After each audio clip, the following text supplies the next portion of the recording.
নমস্কার বন্ধুরা। তো দেখুন, আজকে আমি রুই মাছের ঝোল করব।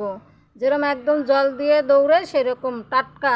এই দেখুন কত বড় রুই, সেই জল দিয়ে দৌড়ে নিয়েছে খ্যাপলা জাল দিয়ে। তো সেই রুই মাছের ঝোল করব।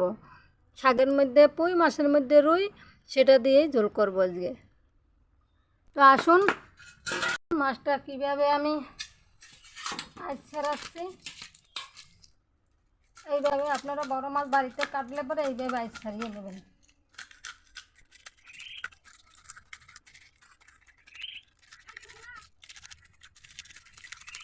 আমার এক পাশ হয়েও গেছে, এবার অপর পাশ আবার ছাড়িয়ে নেব। এরকম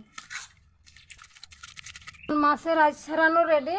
এবার আমি মাছটাকে এইভাবে কেটে নেব, মাথাটাকে কেটে নিয়ে এবার আমি এটাকে বের করে দেব। এখন আমি এরকমভাবে একটা ছাড়া দিয়ে নেব, ব্যাস।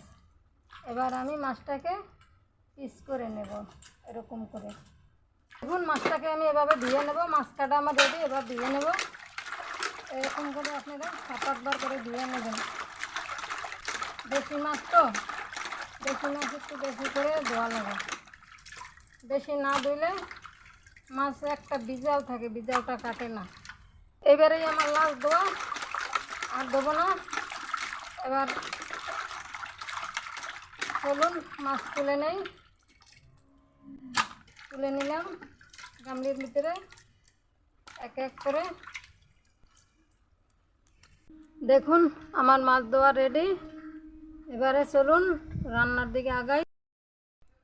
রুই মাছ দিয়ে ঝোল করার জন্য আমি যে মশলাটা নিলাম সেটা হচ্ছে, ঝোলটা করার জন্য সাদা জিরা, আদা, গোলমরিচ, কাঁচা লঙ্কা, শুকনো লঙ্কা এগুলো নিয়েছি। দেখুন আমি মশলাটাকে বেটে নিচ্ছি।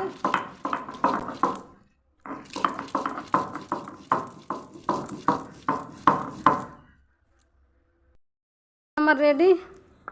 এবারে আমি তুলে নিচ্ছি প্লেটে। তো চলুন এবার মাছটাকে ভাজা করি। তো চলুন, কড়াই গরম হয়ে গেছে, কড়াইতে এবার তেল দিয়ে দেই। মাছটাকে একটু পরিমাণ মতন হলুদ স্লাইড আর স্লাইড একটু নুন দিয়ে মাছটাকে একটু মেখে নেব। হয়ে গেছে মাছ মাখা। এবারে তেল গরম হয়ে গেছে, একে একে মাছটাকে তেলের মধ্যে ছেড়ে দেবো। রেডি। রুই মাছে দেওয়ার জন্য এই ছোট ছোট মিডিয়াম সাইজের 3 পিস আলু, 1 পিস টমেটো, এটাকে আমি কেটে নেব। আলুটা আমি এখন ছেলে নেব ভালো করে। এটাকে আমি এরকম একটু মোটা মোটা আকারে কেটে নেব।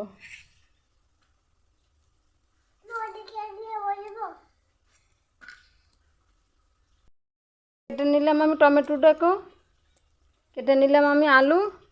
এবারে চলুন যাই দেখি মাছ ভাজা কদ্দূর হয়েছে।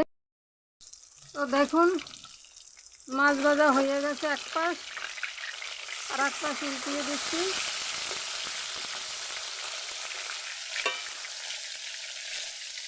খুব সুন্দর হয়েছে, লাল লাল হয়ে গেছে।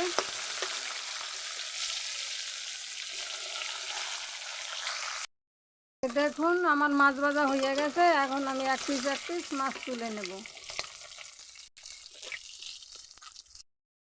এখন আমি আলুটা টমেটোটা ধুয়ে নিয়েছিলাম, এখন আমি এটা এর ভিতরে দিয়ে একটুখানি ভেজে নেব।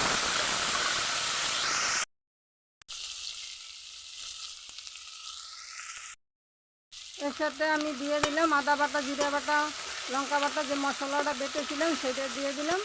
এবারে আমি আলুটার সঙ্গে ভালো করে মিক্স করে নেব। এখন মশলাটা মাখানো হয়ে গেছে, আলুটাও সেদ্ধ হয়ে গেছে প্রায়। এর সঙ্গে আমি দিয়ে দেবো পরিমাণ মতন একটুখানি হলুদ আর পরিমাণ মতন নুন, যতটা লাগে দিয়ে একটু নেড়ে চেড়ে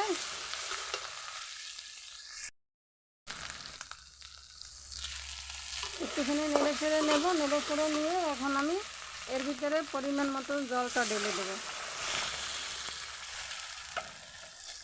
যতটা আমার লাগে। এখন আমি ভাজা মাছটা আমি দিয়ে দিলাম আলুর মধ্যে, দিয়ে আমি এখন একটু নেড়ে ছেড়ে আর একটু জাল দেব। এখন আমি এর ভিতরে একটু ধনেপাতা কুচিয়ে রাখছিলাম, সেই ধনেপাতাটা ছিঁড়ে দেব।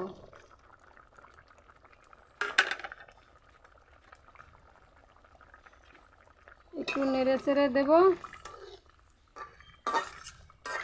শাকের মধ্যে পুঁই, মাছের মধ্যে রুই, রেডি আমার রুই মাছ আলুর ঝোল। তো দর্শক বন্ধুরা, আমার রান্নাটা কিন্তু আমি একদম হালকা মশলায় করলাম, খেতে কিন্তু দারুণ স্বাদ হবে। আপনারা এরকম একদিন হলো বাড়িতে করে খাবেন। রেসিপিটা যদি ভালো লাগে তাই লাইক কমেন্ট শেয়ার করে দেবেন। অবশ্যই অবশ্যই সবাই মিলে ভালো থাকুন, সুস্থ থাকুন। আসুন আমরা সবাই মিলে ভালো থাকি। দেখা হবে আগামী পর্বে। চ্যানেলটি সাবস্ক্রাইব করে দেবেন।